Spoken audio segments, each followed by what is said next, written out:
What's up mga guys, good morning po. Kape po tayo. Grabe ang inabot naman ng hirap kahagabi. Nagkaroon na ng kuryente, ano na? Alas 4 na ng umaga, ang init pa naman. Hirap matulog. Sakit sa ulo talaga. Pero talagang ganun, tiis-tiis lang. Meron kasing parang nabunggo ata yung ano dito, yung ewan ko kung ano, nabunggo ata ang kawad ng ano, kaya napatid. Yun, brown out kami. Mula halos alas 7 hanggang alas 4 ng madaling araw, grabing pawis na lumabas sa likod ko. Sabagay, may benefits din yun.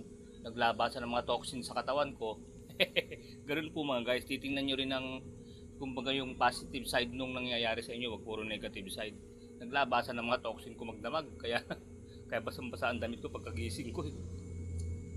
Ay nako buhay, kagaya po ngayon oh. Ay gaya po ngayon, ito po, sabi ko dati, nandito sa umaga ngayon po ay sa tindahan ko nagkakape-kape ko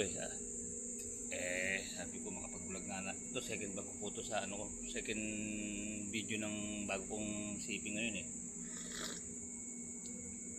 Dapat may pamilyar ko paggamit nabubupol ako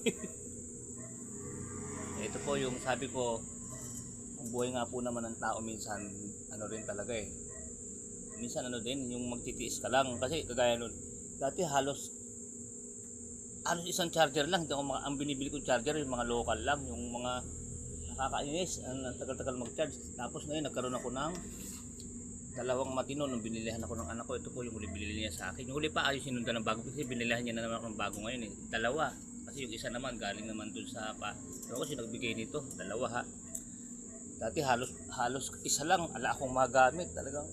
Tapos ito na naman, bumili bago, di tatlo na po ngayon, ito na naman kasi yung kaya nilagyan ko ng pangalan Mon New Charger. Kasi binila niya po ako ng bagong cellphone, siyempre may kasama pong charger, di ba? Dati nakikipag-meet pa ako sa Trinoma noon, magkaroon lang ako ng original na charger, natatandaan ko yun nung nagtatrabaho ko sa Taguig. Nakikipag-meet pa ako sa Trinoma noon, yung mga charger na Nokia.